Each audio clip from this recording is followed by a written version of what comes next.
People say, no, our problem is this, our problem is that. We say, no, our problem is that God created the world, and God created man, and he put man in the garden to keep the garden, and he gave the man a command. And he held that man to perfect, perpetual obedience to that command, and he promised him life if he kept it, and death if he didn't. And he didn't keep it, he ate. And because he ate, because of that one man, sin entered the world, and death through sin. And everyone born from that man through ordinary generation inherited that man's sin nature. And because of that sin nature, sins proceed from it. And our world is broken because of that sin. And we stand guilty before a holy and righteous God. And we know that he's holy, and we know that he's righteous, and we crave justice. But the problem is that if God gives us justice, we all die.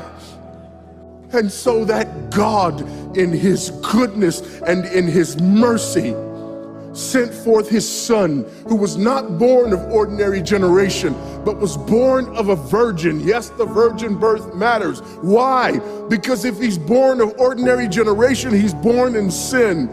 But because he's not born of ordinary generation, he's not born in sin.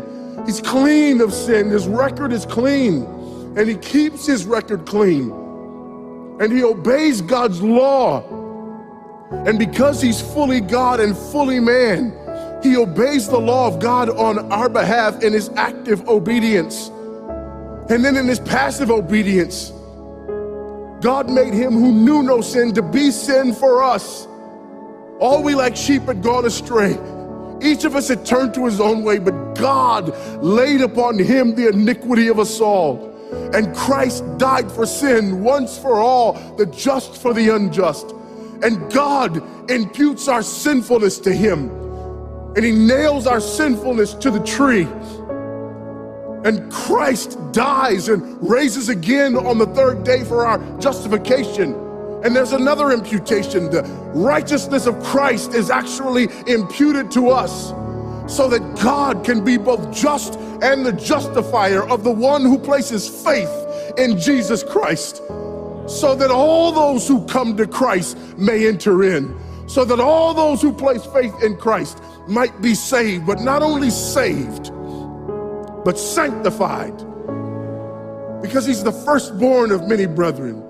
We're justified and we're adopted into the family of God, and we're sanctified, and as his children we begin to bear the family resemblance, and we're further sanctified throughout this life by the very same gospel that saves us, until one day when it's all said and done, we're not just saved from the penalty of sin, we're not just saved from the power of sin, but one day we're glorified and saved from the very presence of sin.